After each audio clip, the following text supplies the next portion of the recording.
تو حافظ شیرازی رحمۃ اللہ علیہ کا یہ بہت بڑا کمال ہے کہ انہوں نے انسانی وجود میں پیدا ہو جانے والی بہت ساری کمیوں کو ان کا ایک حل پیش کیا ہے اپنی شاعری کے ذریعے سے، اپنی روحانی، فکری اور وجدانی شاعری کے ذریعے سے۔ ہمارے اس خطے میں جیسے کہ ابھی کے ماحول میں حافظ شیرازی رحمۃ اللہ علیہ کو جاننے کی جو کوشش ہے وہ بہت کم ہو رہی ہے۔ حافظ صاحب کے ساتھ ایک زیادتی یہ بھی ہوئی ہے ہمارے یہاں اس ماحول میں، ہمارے اس خطے میں، کہ ان کی شاعری کو فقط خمریاتی شاعری سمجھ کر ایک کونے میں لگا دیا گیا۔ وہ ایسے ہے کہ جیسے یہ بدنامی کا باعث ہے، لیکن ہم ان چیزوں سے باہر نکل آئے ہیں۔ یہ وہ نفس ہے جو ہمیں وہاں پھنسائے ہوئے۔ فرماتے ہیں کہ عشق تو ہم جب اپنا دھواں بھی تمہارے اندر پیدا کر دیتا ہے تو وہاں تمہارا جو خام مال ہے اس کو پختہ کر دیتا ہے۔ اعوذ باللہ من الشیطان الرجیم، بسم اللہ الرحمن الرحیم، الحمد للہ رب العالمین، والصلاة والسلام علی سید الانبیاء والمرسلین، وعلی آلہ وصحبہ اجمعین۔ صدق اللہ العلی العظیم۔ آج ہم جس غزل کو پڑھنے جا رہے ہیں، جس کا مطالعہ کرنے جا رہے ہیں، دیوان حافظ رحمۃ اللہ علیہ سے اس غزل کا انتخاب کیا ہے۔ اپنے موضوع کے اعتبار سے اور اپنے مضمون کے اعتبار سے انتہائی اعلیٰ غزل ہے۔ حضرت حافظ شیرازی رحمۃ اللہ علیہ نے اس غزل میں ایسے مضامین کو باندھا ہے جو کہ ہمارے موجودہ دور کے لحاظ سے بہت کارآمد ہے۔ آج کے معاشرے میں اور آج کے انسان میں جو بہت ساری کمیاں واقع ہو چکی ہیں،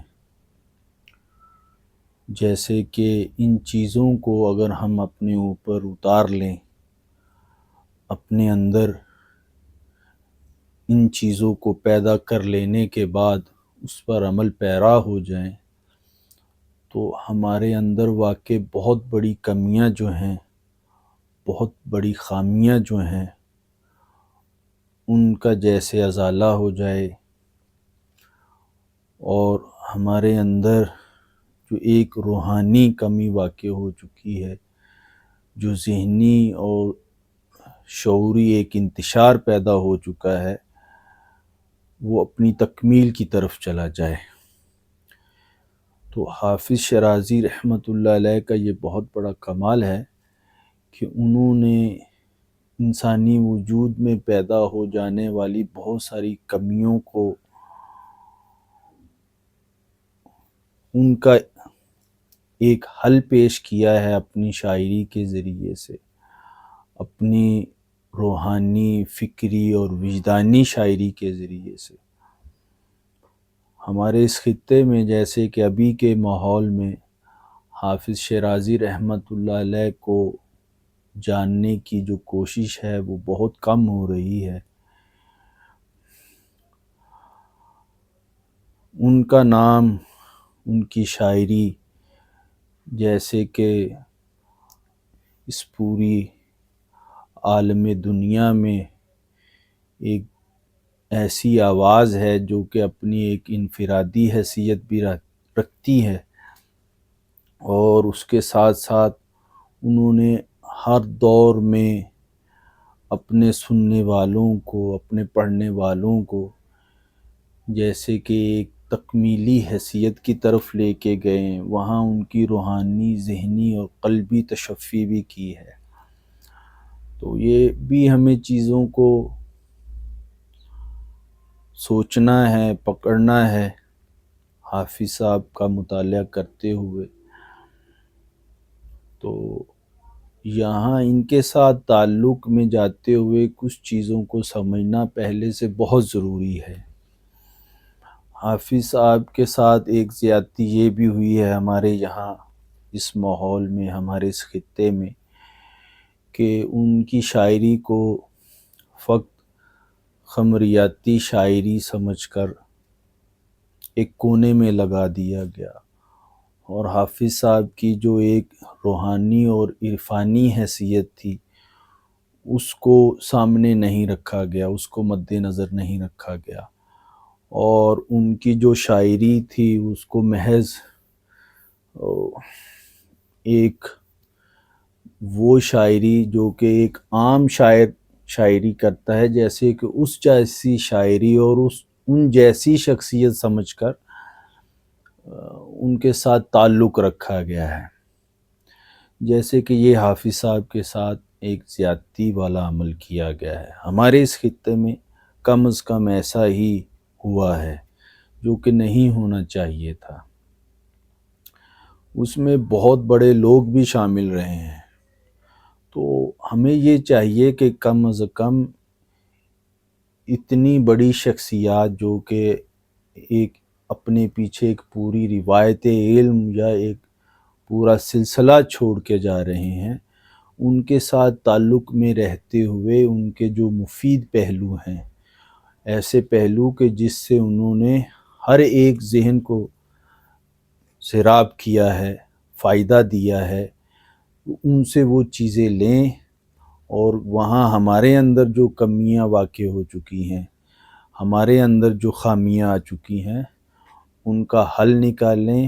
اور اس کا ازالہ کریں، نہ کہ ان لوگوں کو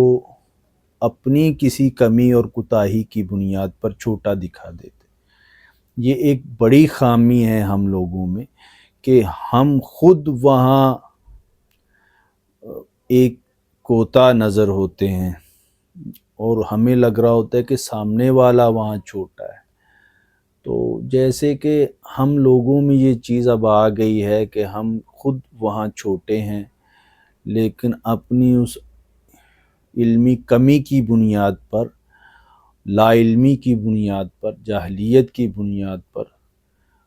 سامنے والے کو چھوٹا دکھا دیتے ہیں۔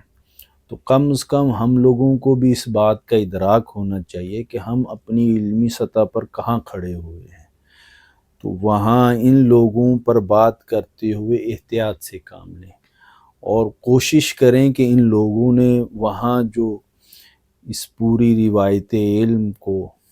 صوفیانہ روایت علم کو، عارفانہ روایت علم کو، شاعرانہ روایت علم کو جو چار چاند لگائے ہیں، ان کے اس حسن کو برقرار رکھیں، اور وہ کس وجہ سے لگائے ہیں ان چیزوں کو بھی پکڑیں اور ان کو سمجھنے کی کوشش کریں، نہ کہ ہم کچھ قابلی جائزوں میں پڑ جائیں اور کسی شخصیت کو کسی دوسری شخصیت کے اوپر فوقیت دینے کی کوشش کریں۔ تو یہ چیزیں، جیسے کہ ہمارے ہاں ایک چیز ہے کہ ہم جب کسی چیز کا تقابلی جائزہ کرواتے ہیں تو وہاں جیسے کہ ہم اسے فتح اور شکست کے تصور میں دیکھتے ہیں، تو جیسے کہ ایک کا جو شکست کھانا ہے وہ جیسے کہ اس کی ذلت ہے، تو اس طرح کے تقابلی جائزے جیسے کہ ہماری ہی کسی خامی اور کم علمی کی طرف اشارہ کرتے ہیں، تو ان چیزوں میں نہ پڑیں۔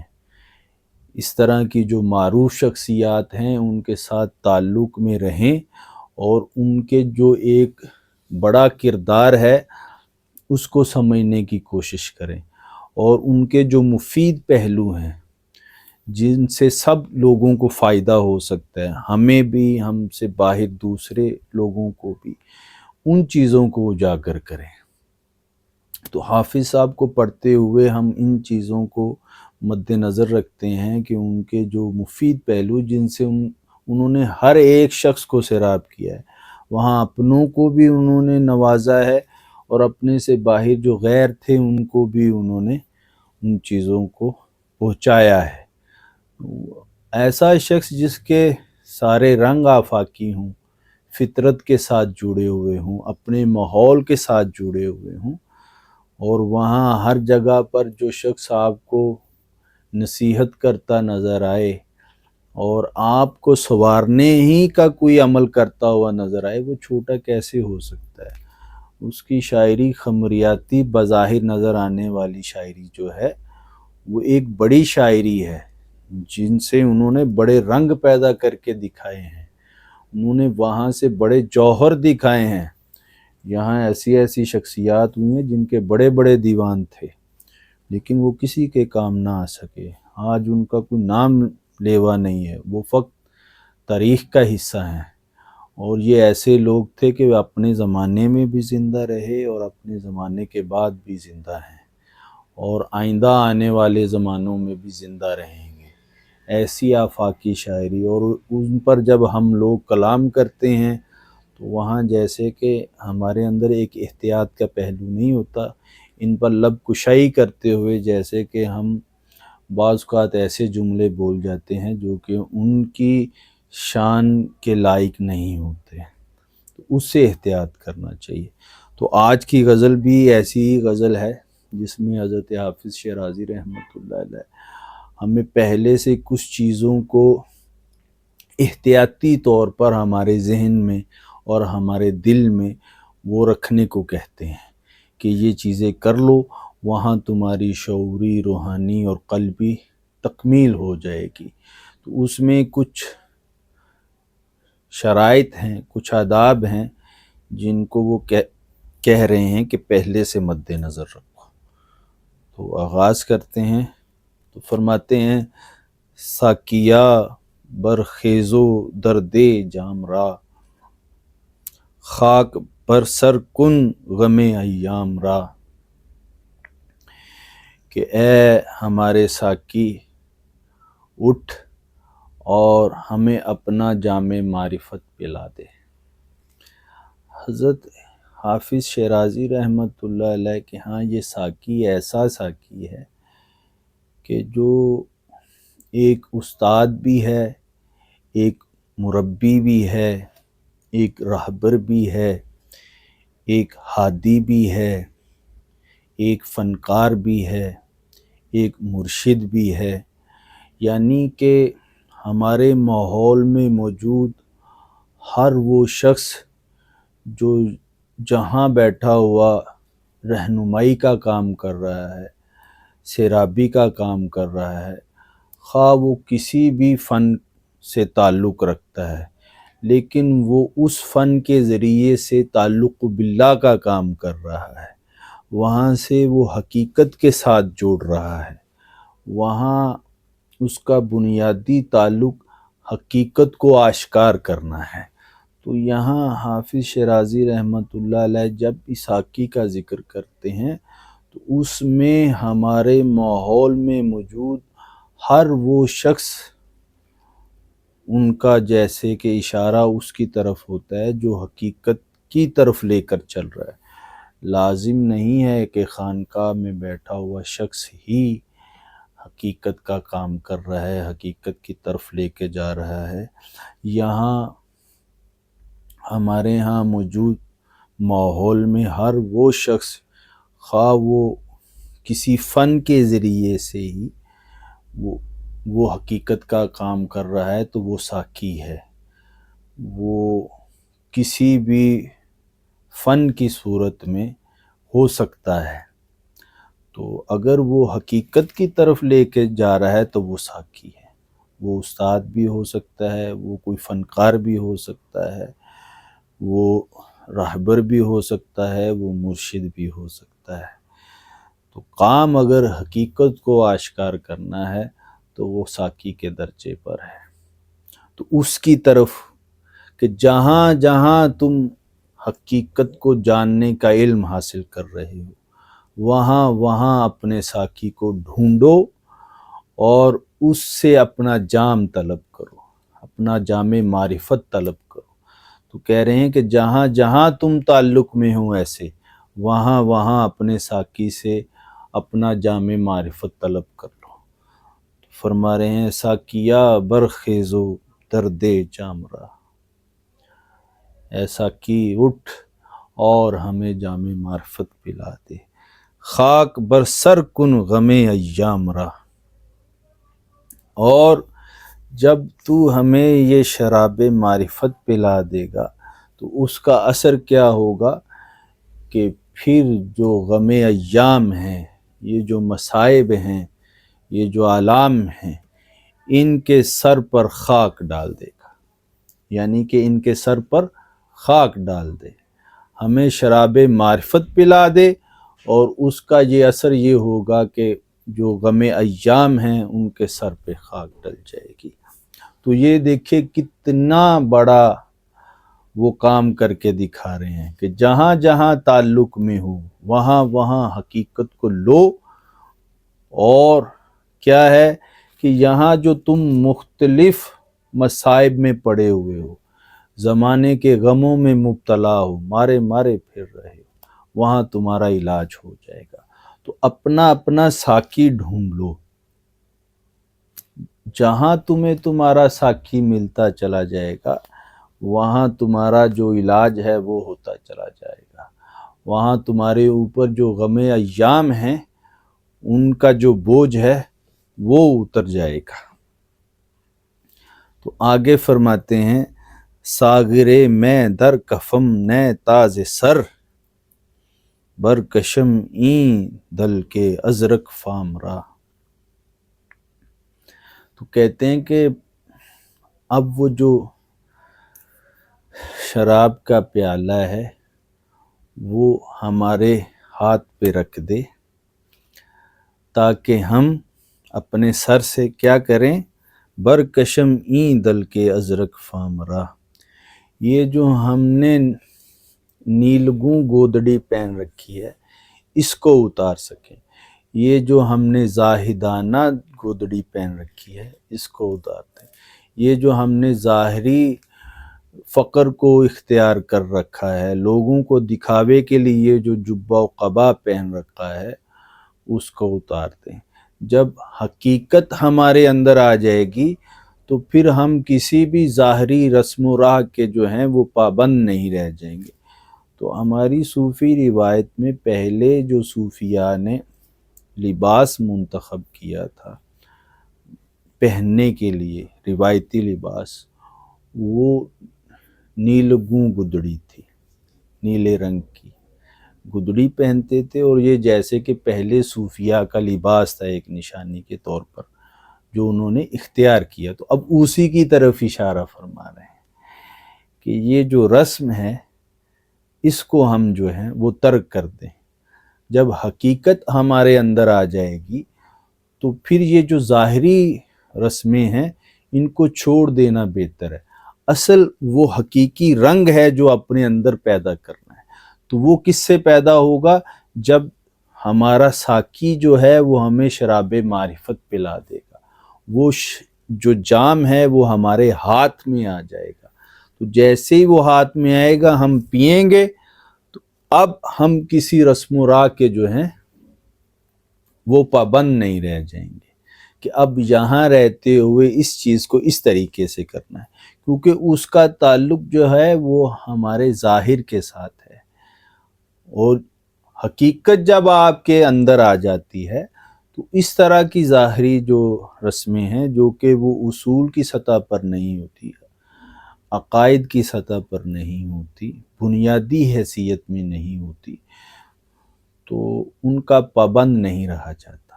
وہ بدلتی رہتی ہیں۔ تو اب فرماتے ہیں کہ تاکہ اب حقیقت ہمارے اندر آ چکی ہے تو اب ہمیں ظاہری جو لباس ہے اس کو پہننے کی کوئی ضرورت نہیں ہے، تو اب اس کو ہم اتار دیں گے۔ گرچہ بدنامیست نزد عاقلاں، ما نمی خواہیم ننگ و نام را۔ فرماتے ہیں یہ بات اگرچہ بظاہراً عقل والوں کے سامنے جیسے کہ مناسب نہیں ہے، وہ بدنامی کا باعث ہے، وہ یہ سمجھیں گے کہ یہ بات جو ہے وہ بدنامی کا باعث ہے، لیکن اب ہم اس سطح پر پہنچ چکے ہیں اپنی وجودی حیثیت میں، اپنے روحانی حیثیت میں، کہ جہاں ہمیں ما نمی خواہیم ننگو نام رہا، کہ وہاں ہمیں کسی شہرت کی طلب نہیں ہے، کسی ناموری کی جو حرص ہے وہ نہیں ہے، ہمیں اب کسی قسم کی شہرت نہیں چاہیے۔ وہاں ہم جس حیثیت میں رہ رہے ہیں وہاں گمنامی ہی جیسے ہمارے لیے سب سے بڑا انعام ہے۔ تو کہتے ہیں کہ یہ بات شاید جو عقل مند ہیں ان کے لیے وہ ایسے ہے کہ جیسے یہ بدنامی کا باعث ہے، لیکن ہم ان چیزوں سے باہر نکل آئے ہیں۔ یہ وہ نفس ہے جو ہمیں وہاں پھنسائے ہوئے ہے، تو ہم ان چیزوں سے اٹھ چکے ہیں، لہٰذا اب ہمیں کوئی ایسی چیز نہیں چاہیے جس سے ہمارا نام جو ہے وہ مشہور ہو، جہاں سے ہماری شہرت جو ہے وہ باہر آئے اور ظاہر ہو۔ جیسے کہ اپنے اندر جیسے کہ نفس کو وہ مار کے دکھا رہے ہیں، اور ایک بڑا جو ہمارا المیہ ہے اس کا ازالہ کر رہے ہیں کہ تم کیا یہ شہرت کے پیچھے پھر رہے ہو۔ شہرت حاصل نہیں کی جاتی، یہ اس کی عطا ہے، اور یہ جیسے کہ گمنامی سے تمہارے اندر آئے گی۔ جتنا گمنام رہو گے، جتنا اپنے آپ کو تنہائی میں رکھو گے، تو جب اس کا انعام ہوگا تو وہ شہرت خود بخود تمہارے پاس چل کے آئے گی۔ تو وہاں کیا ہے کہ اپنے اندر حقیقت کو پیدا کر لو، ٹھیک ہے، اپنے آپ کو گوشہ تنہائی میں لے جاؤ، اس کی یاد میں خود کو گم رکھو، وہاں ایک انجمن میں رہو۔ تو یہاں عقلی طور پر، شعوری طور پر شہرت کے طالب نہ رہو، شہرت کے پیچھے نہ جاؤ، تو ایسی چیزوں سے نکل آؤ۔ تو اس کی طرف بھی کہ یہ ایک تمہارا شعوری مسئلہ ہے، اگر اس میں مبتلا رہے تو پھر بہت سارے کرنے کے جو کام ہیں وہ نہیں کر سکو گے، روحانی سطح پہ، قلبی سطح پہ، وجودی سطح پہ۔ تو وہ تبھی ہوں گے جب تم خلوت میں چلے جاؤ گے، تنہائی میں چلے جاؤ گے، تجرید و تفرید سے کام لو گے۔ تو فرماتے ہیں یہ بات جیسے کہ عقل مندوں کو ابھی سمجھ نہیں آ رہی، ان کے لیے مسئلہ ہے۔ تو آگے فرماتے ہیں باد در دے چند عظیم باد غرور، خاک بر سر نفس نافرجام رہا۔ تو فرماتے ہیں نفس ہمیں شراب دے تاکہ ہم اپنے نفس کا جو سر ہے، جو کہ غرور کی طرح، غرور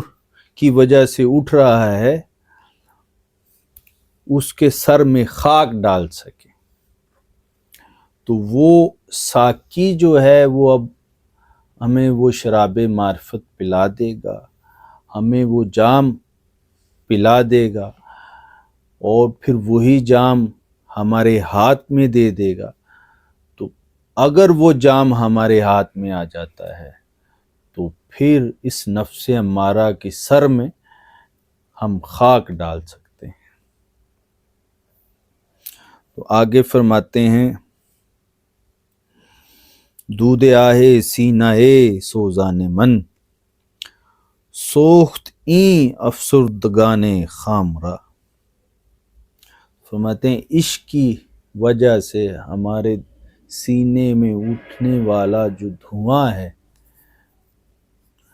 وہ کام کیا کر رہا ہے۔ آپ یہ دیکھیں کہ دھوئیں سے کام لے کر دکھا رہے ہیں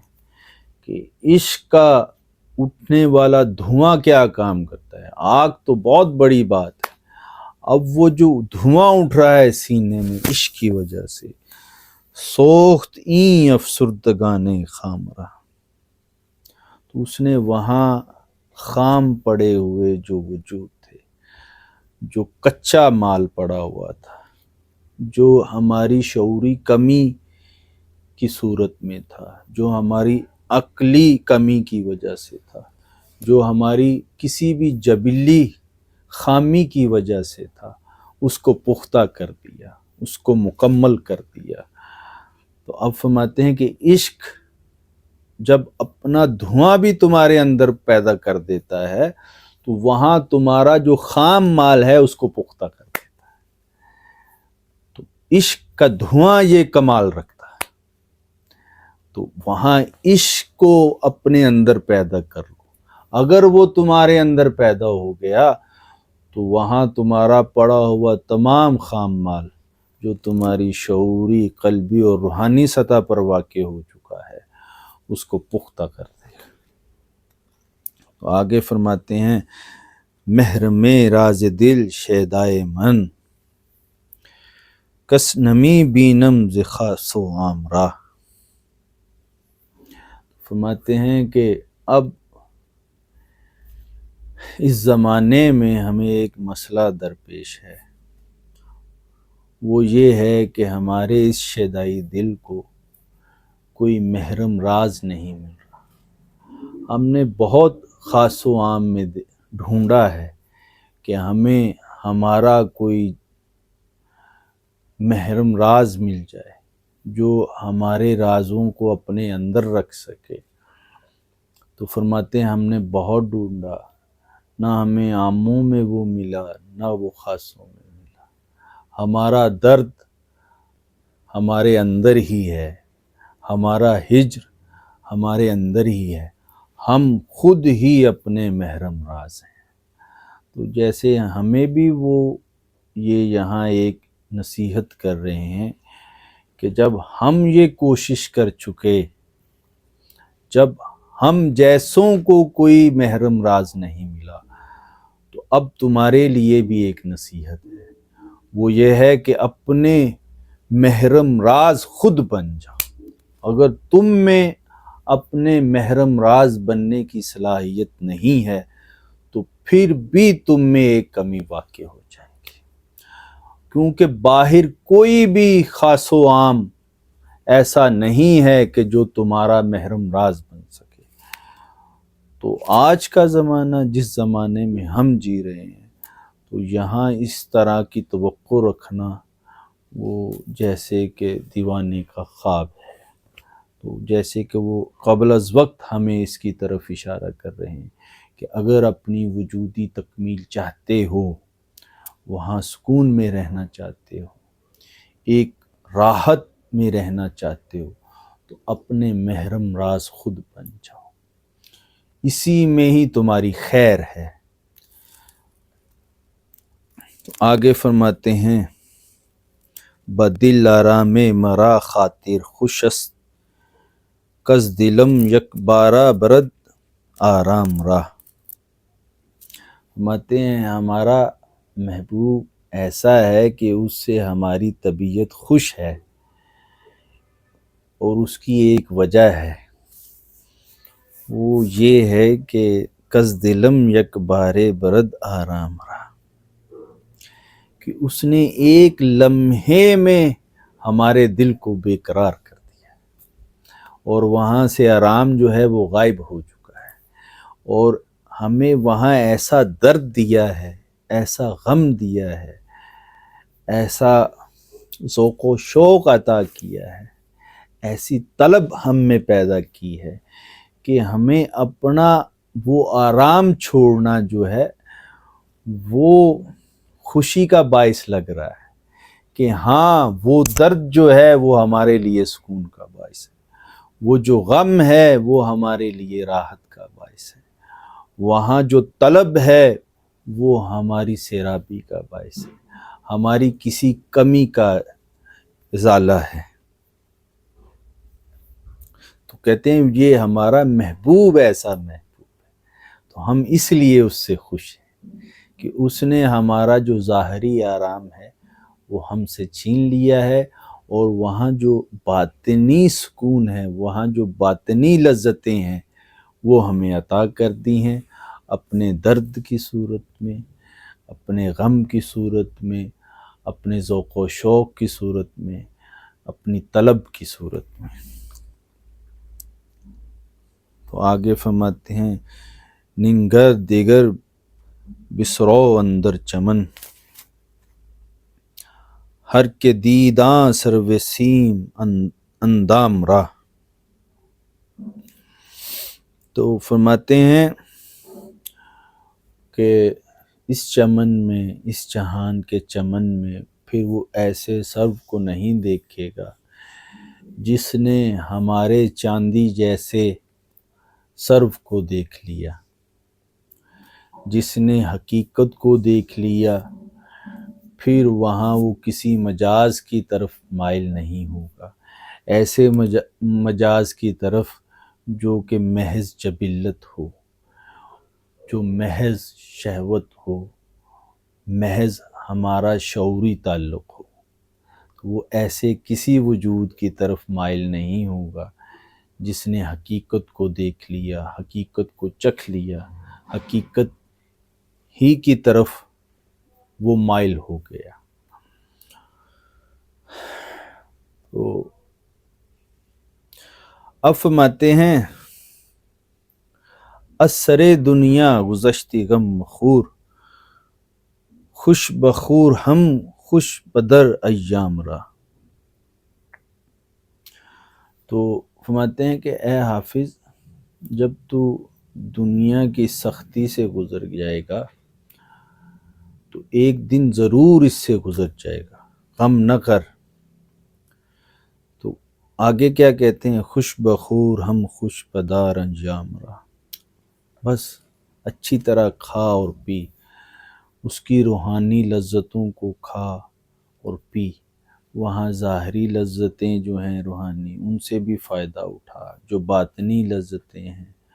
وہ بھی ان سے بھی فائدہ اٹھا، اور خوش رہ، خوش رہنا سیکھ لے، جو مل رہا ہے اس پہ خوش ہو جا، بس پھر سمجھ کے تو جو ہے دنیا کا جو ظاہری جو ایک اثر ہے اس سے باہر نکل آیا۔ آخری مقطع میں فرماتے ہیں صبر کن حافظ بسختی روز و شب، عاقبت روز بیابی کام راہ۔ وہ فرماتے ہیں کہ اے حافظ دن رات کی اس سختی سے نہ گھبرا، یہ جو بظاہری مصائب و آلام ہے اس سے مت گھبرا، اگر تمہارا ارادہ پختہ ہے، اگر تمہارا عزم پختہ ہے، مضبوط ہے، وہاں تمہاری جستجو کامل ہے، تو پھر مت گھبرا، کیونکہ عاقبت روز بیابی کام راہ، آخر کار تو اپنے مقصد کو پالے گا، انجام کار تو کسی دن اپنے مقصد کو حاصل کر لے گا۔ تو اس سے مت گھبرا، اگر تمہارے اندر تمہاری جستجو موجود رہی، اس کو پانے کی طلب جو ہے وہ برقرار رہی، تو پھر ایک روز تو اپنی منزل پہ پہنچ جائے گا۔ تو اپنے اندر اس امید کو قائم رکھ، اسی امید سے سارے کام نکلیں گے۔ تو یہ جو بظاہری شب و روز کی جو ایک مشکلات ہیں، مصائب و آلام ہیں، اس سے مت گھبرا، اپنے عزم کو پختہ رکھ، اپنے ارادے کو پختہ رکھ، اور اس آس اور اس امید پہ کہ ایک روز ہم اپنے مقصد کو پا جائیں گے، تو اس کے اوپر قائم رہ۔ تمہارے اندر تمہارا ارادہ اگر پختہ رہے گا تو ایک روز اپنے مقصد کو پہنچ جائے گا۔ تو یہ دیکھیں کتنی بڑی ہمت پیدا کر کے دکھا رہے ہیں کہ جو جہاں پر بھی مصائب و آلام میں ہے تو اس کو وہاں شکستگی نہیں اختیار کرنی، وہاں شکستہ دل نہیں ہونا، وہاں خود کو تباہ نہیں کرنا کہ شاید یہ شب و روز ایسے ہی گزریں گے۔ فرماتے ہیں کہ جن کے کچھ مقاصد ہوتے ہیں، جن کو منزل کو حاصل کرنے کی ایک جستجو ہوتی ہے، وہ ایک دن ضرور اپنی مقصد کو پا لیتے ہیں، وہ ضرور اپنی منزل پہ پہنچ جاتے ہیں، وہ ضرور اپنے مقام کو حاصل کر لیتے ہیں۔ شرط یہ ہے کہ اپنے اندر اس امید کو، اس آرزو کو، اس تمنا کو وہ اجاگر رکھے، تاکہ وہ اپنے تمام اس طرح کے روحانی جو مقاصد ہیں ان کو حاصل کر سکے۔ تو اللہ رب العزت سے دعا ہے کہ اللہ پاک حضرت حافظ شیرازی رحمۃ اللہ علیہ کی طرف سے ملنے والے ان تمام فیوز و برکات کو سمیٹنے کی توفیق عنایت فرمائے، اور ان تمام چیزوں کو ہمارے لیے مشعل راہ بنائے۔ وَمَا عَلَيْنَا إِلَّا الْبَلَاغُ